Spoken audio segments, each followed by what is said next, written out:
Alafu kuna wajamaa hapo wachache, wako na mtu mwingine eti sasa wacha eti wamepigana vita. Sasa wacha niseme hii, wamepigana, they have fought the war and they have fought me for close to 20 months in office. Nilipoingia, some of them they didn't believe that I won the election, and not even with a small margin, with close to the difference ya mtu alikuwa na mambili 200,000 votes. Na wajaamini, wanaona kwamba ni uchawi. Sasa wamegeuka, nasikia, wacha niwaambie, go ahead guys. I'm told you are moving around to check where I went to school. You did this one before I joined the office. You did not succeed. You went to court. You did not succeed. You will not succeed on this. Simba. Eti Simba alienda shule ingine, certificate ilitolewa kabla college ijitolewa. Wapi? Nitakuonyesha yule mtu tulikuwa na yeye darasani. Ni kuonyesha kwamba mimi nilikuwa chairman wa student union. My masters ni kuonyeshe ni nani tulikaa na yeye. My degree nitakuonyesha nani tulikaa na yeye na ni mwalimu gani. My defense wakati nilifanya nitakuonyesha. Sasa nasikia badala mtu ashughulike na mambo ya elimu, ambayo elimu imekufa Kenya mzima.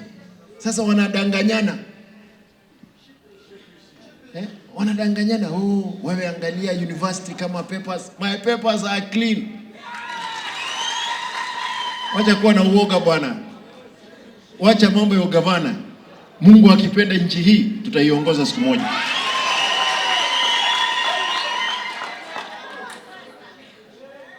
Tutaiongoza. Relax. Tuliza boli bwana. Kenya ni kubwa, shughulika na mambo ya Kenya.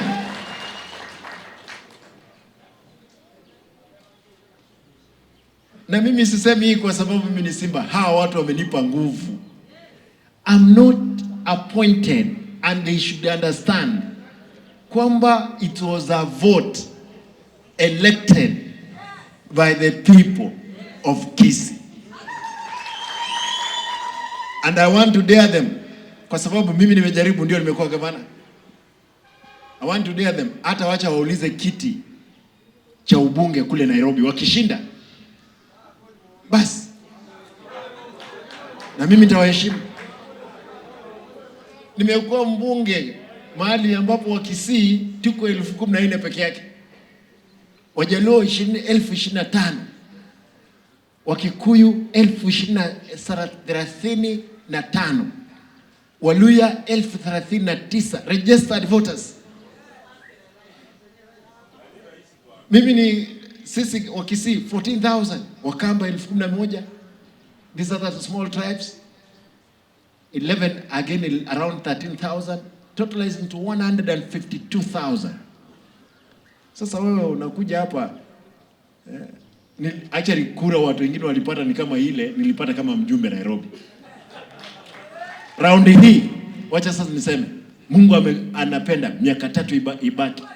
Raundi hii lazima nikanyage 350. I will.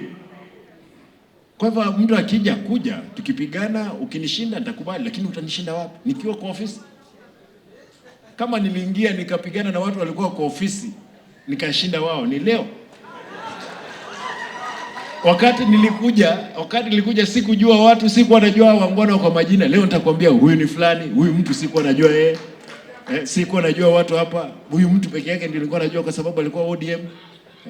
Swanya, lakini hao wengine wote sikuwa najua. Nyinyi sikuwa najua, sasa nimekujua.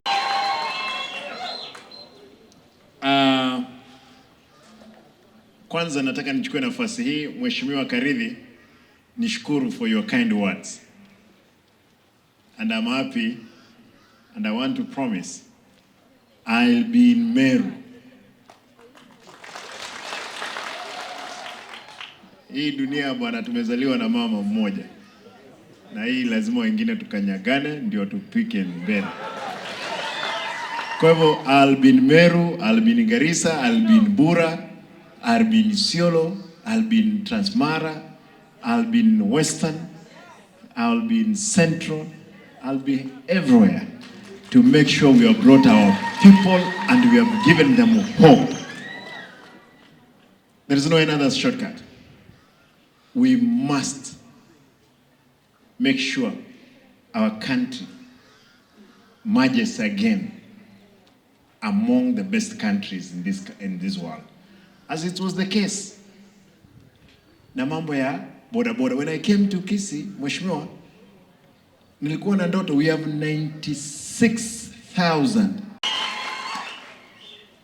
Sio wakati ule walisimama na mimi, mpaka leo hii wangona wanasimama na mimi. Lakini ile vita hawa watu wamepigwa wakiwa hivi, watu wanasema wao ni wakora, ni goons. How? These people have families. Some of them have children in the university. Some of them, they have even students or children in high school. Their fathers. Watu wameteseka hapo, watu wamekamatwa, wengine nimetoa jela. Na ninasema kwamba yoyote atakamatwa, nitatoa yeye jela. Lakini wakati unakamatwa, usikuwe mwizi, usiwe umekuwa umeua, usiwe umenajizi mtoto wa shule, ama unauza madawa ya kulevya. Lakini kama unakamatwa eti kwa sababu uko pamoja na mimi, ama ulikuwa katika mkutano, hiyo nitasimama na wewe kwa cell mpaka kotini. Kwa hivyo ndugu yangu Karithi, tulikuwa naye bungeni, muulize. Sisi hatukulangi chinjo kina umolero. I was saying, Bwana Karithi, ni kwamba wewe you must be a translator. Na wewe nitakutaka pale, kiti yako iko ili ulikaa jana, wewe na mtu wako mtakaa pale, kwa sababu lazima mkae pale. You are the people of the day. Kwa nasikia kwamba tulikuwa tuwapishe deputy governor, walikuwa nasema jana. Bado tutaapisha yeye, sio sasa.